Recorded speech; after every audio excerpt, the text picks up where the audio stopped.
बिस्मिल्लाहिर्रहमानिर्रहीम। This is Nabeel Aslam. आप देख रहे हैं पाक स्टडी मैटर।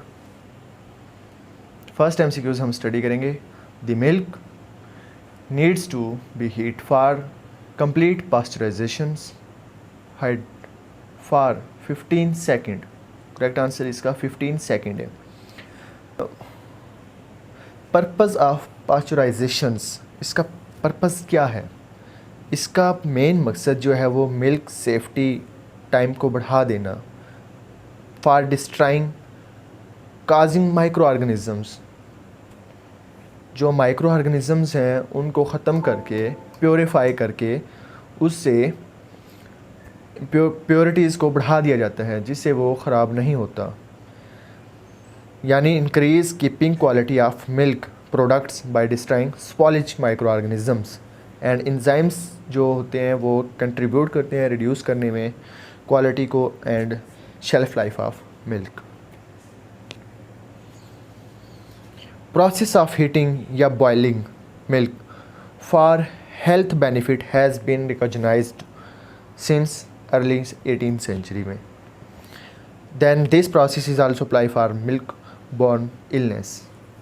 ऐसी वो तमाम बीमारियाँ जो मतलब मिल्क में होती हैं, अगर उसको मतलब हीट ना किया जाए तो वो फिर इंसानों की सेहत पर साइड इफ़ेक्ट करती हैं।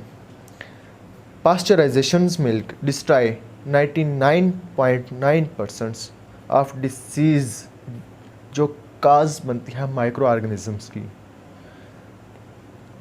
हाई टेम्परेचर शॉर्ट टाइम, इसको हम कह सकते हैं HTST यानी high temperature short time.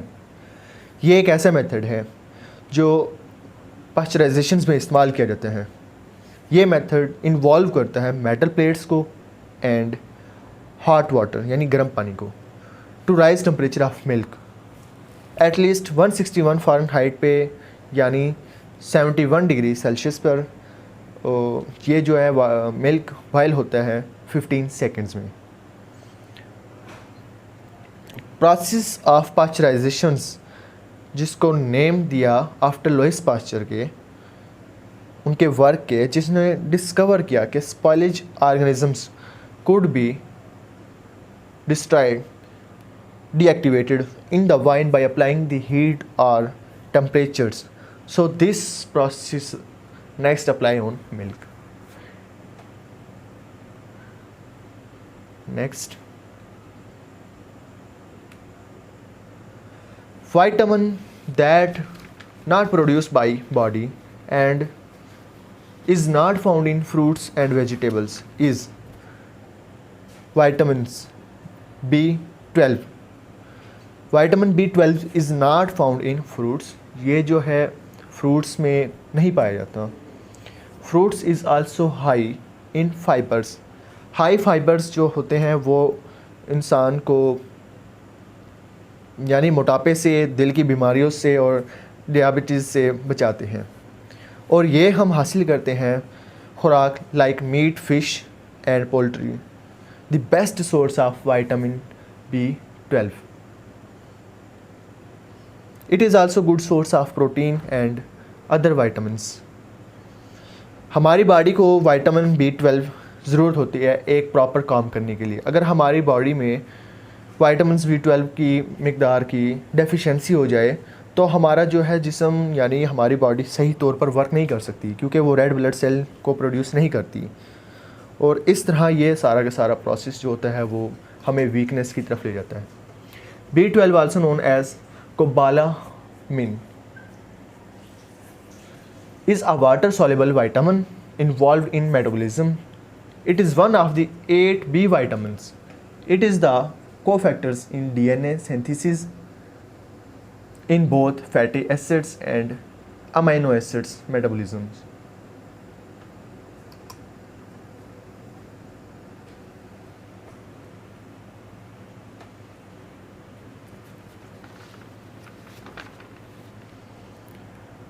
Coniferous forests have low biodiversity than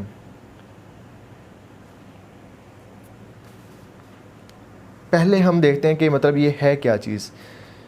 ये मुश्तमिल होता है कॉनिफरस फॉरेस्ट, ये मुश्तमिल होता है उन दरख्तों पर जो like bear cones, these are located in northern hemispheres close to north pole and have lowest biodiversity.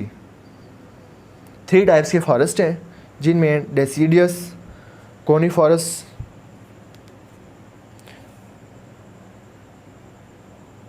Coniferous and rain forest. Coniferous means cone bearing, यानी ऐसे ट्रीज जिनकी कोन बेरिंग्स हो, and these are trees that have cone like pine trees. Mostly coniferous are considered, जिनको बहुत ज़्यादा तस्वर किया जाता है evergreens because they never loose their leaves.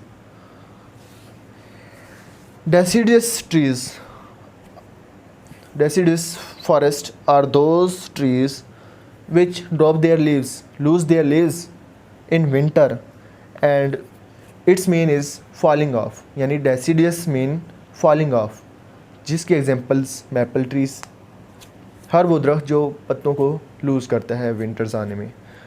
Next है जी रेन फॉरेस्ट, इसकी 3rd टाइप्स है जिसमें दोनों टाइप्स आ जाती हैं, यानी deciduous forest and as well as rain forest. Both leaves यानी both lose their leaves in winter and if there is no fall rain.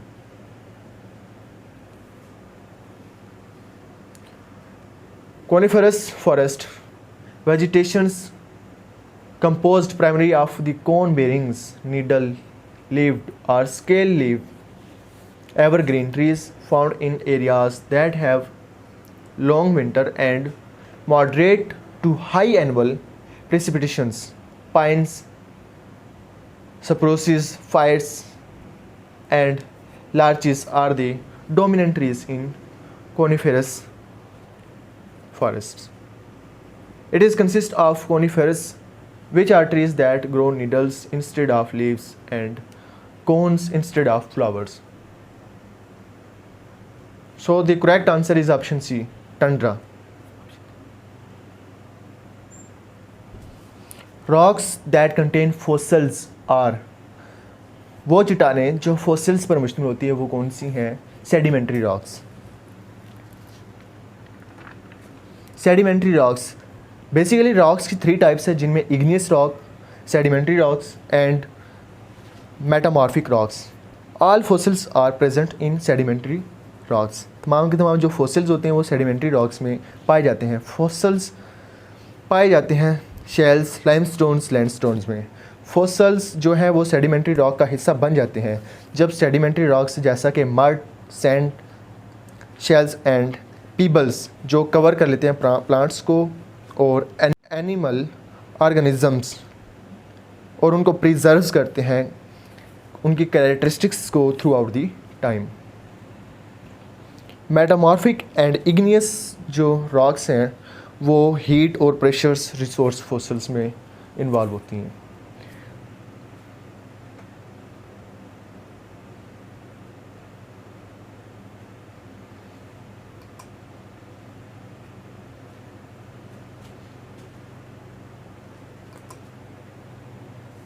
Thank you very much. अगर आपको हमारी वीडियो पसंद आई तो लाइक करें, सब्सक्राइब करें और हमारे कमेंट सेक्शन में हमें बताएं कि आपको हमारा वीडियो कैसा लगा।